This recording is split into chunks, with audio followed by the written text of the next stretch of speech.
Vice President Kamala Harris appearing right now with Transportation Secretary Pete Buttigieg amid speculation that he is being eyed as her replacement.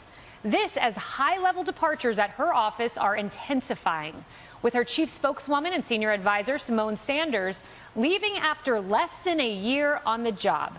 This as the vice president's communications team empties out, with the director of press operations and the deputy director of the Office of Public Engagement both reportedly on their way out. This all comes on the heels of the vice president's communications chief, who announced she was leaving last month. It's a whole lot of departures. And just moments ago, White House Press Secretary Jen Psaki was asked about it. A handful of key aides have announced either that they are leaving the vice president's office or are reportedly going to be leaving the vice president's office soon. Is the vice president not satisfied with the staffing that she has had so far, or do people just not want to work for her anymore?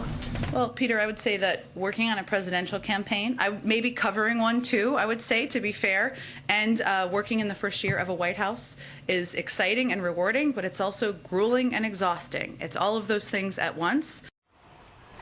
Now, Jen Psaki's not wrong about that. It is grueling, it is exhausting, Emily, but there are some extenuating factors here. There's some context that's missing. That context is Vice President Harris being one of the least popular vice presidents in history. There's been article after article about some of the discord in the office. For instance, just a few weeks ago, nearly 36 sources telling CNN in part this is how they describe the environment in the office. When they're annoyed, some pass around a recent Onion story mocking Harris's lack of more substantive work, one with the headline, White House urges Kamala Harris to sit at a computer all day in case emails come through. When they're depressed in the office, they bat down the Aaron Sorkin-style rumor that Biden might try to replace her by nominating her to a Supreme Court vacancy. That chatter has already reached top levels of the Biden orbit. Wow, according to one person who's heard it. Emily, this is really not surprising. She has a history of office discord. That's exactly right. She has a history that has sort of plagued her throughout her time in California as well as the campaign. Staff infighting, rumors of sort of a rocky relationship between her and other parts of the White House. Now, she's argued, well, I'm not being well prepared for these positions. But when you dig down into those over 30 staffers that have had those conversations with those at CNN, they talk about specifically that they feel, quote, abandoned by her. They say there's no, quote, clear message that we can get behind. And they reference, for example, so during the campaign, they say her family members weighed in informally and took precedence over us. We know, of course, as well that her family members had formal positions like campaign chairwoman, and there were allegations as well of mismanagement. Where did the $35 million go? And I think it was also hallmarked by the fact, they said, of a hotbed of drama and infighting, with everyone pointing fingers at each other while the money drained away. And I think no matter how you put it, no matter what lens they seek to hide behind, which is, well, I'm not being prepared, I'm not being positioned accurately, the bottom line is people are leaving her team. There has been a history of infighting and factions, they say, a civil war with people choosing teams. And no matter what, it has led to her dropping out of the campaign for presidency in the beginning, and now Rat's leading the ship right now in the White House. That's so true. And Harris, we've talked about skill on this show and how important it is for something like Vice President of the United States. Interestingly, Kamala Harris is the first vice president in decades to have a thinner resume than the president. So maybe she's just not equipped for the job. She blames it on not being prepared. Maybe she's not equipped. So, but let's start with preparation for just a second, because we've all done things for the very first time. Try parenting. They don't send you home with an instruction manual. That's very true. But you know what your job is. You understand the assignment, right? So as an AG, Attorney General of a large state, California, yes, she had a team around her, but wasn't it ultimately her responsibility to prepare for a big case that she would make on behalf of the people? Isn't it ultimately her responsibility to prepare for a visit south of the border, or one of the many other jobs? Sometimes upon my request, they'll scroll them. There's so many that you can scroll that the president has given her. But what this is about isn't just the number of people leaving on her staff. It's the caliber of people.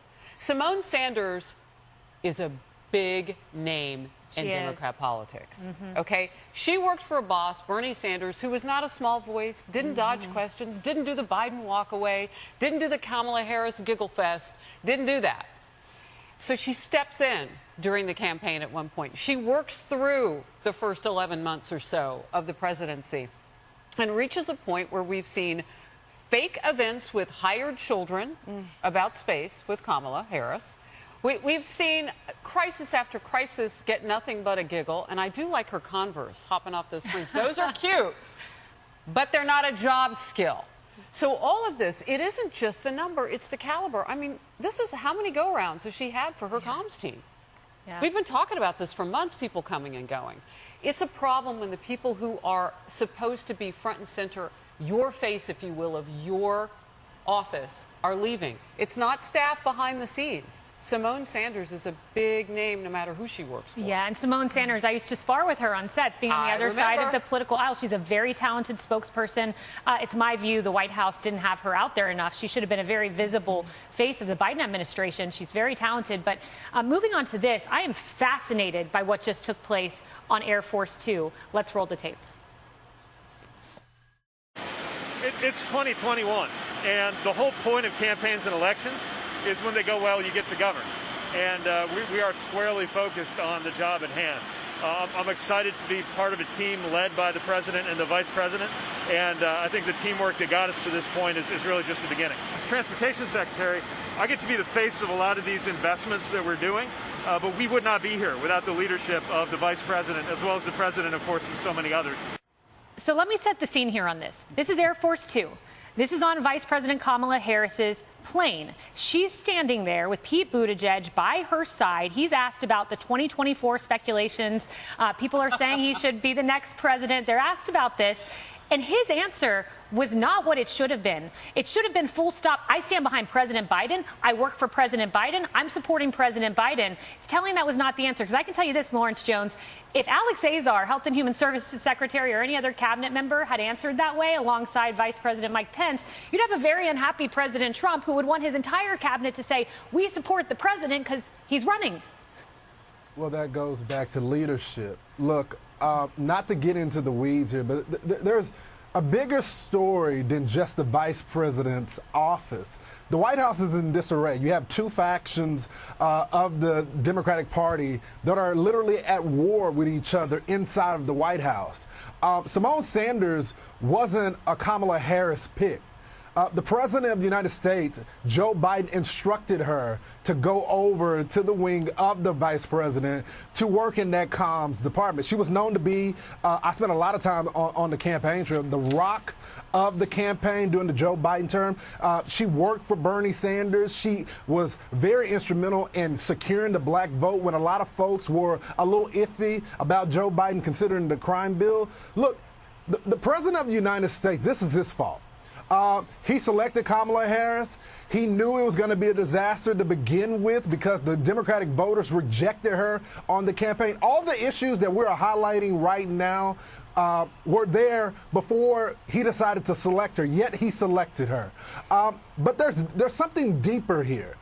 It's crisis after crisis and having the fall person. You know, Simone Sanders could be upset right now because she should be at the podium at the White House right now. Jen Psaki was not a Biden person in the middle of the campaign during the primary. True. She later flipped the script after everything was said and done, and there was a lot of people that are in the White House that are upset about that. People that were day one Biden supporters that went through the struggle of his poll numbers going up and down, and when everything was said and done, he brought the Obama folks back because they needed someone to steer the ship. And that goes back to leadership, and this is why the White House is in disarray right now. I want to just piggyback, if I may, real quick off of something Lawrence just said, which is that Simone Sanders has never made a secret of her ambitions for her job at the White House. She wrote in her memoir last year she wanted to be White House press secretary. Then just a few months ago, I think it was in the spring or over the summer, Bakari Sellers over at CNN reported she told him that she was hurt and stung when she was passed over for the job and Jen Psaki got it. So personal ambition is a factor here. It's nice to think that everybody who leaves the White House does so on some grand principle or because they disagree with the policy. Sometimes they're just normal people and their personal ambitions are frustrated. I also want to say we shouldn't undercut Jen Psaki when she says things like some of these folks are burned out. Kaylee, you spoke about this a moment ago. Working at the White House, I was there for 4 years during 2 administrations. It's like dog years. You're there for 1 year and it feels like 7. So for someone like Simone Sanders, 2 years and then 1 year, that's a lot of work. You know, I mean, it's easy to write that off, but it's true. Yeah, it's a great point. And did you hear what Jen Psaki said, though? She was on just a little while ago. We carried the White House press briefing live last hour.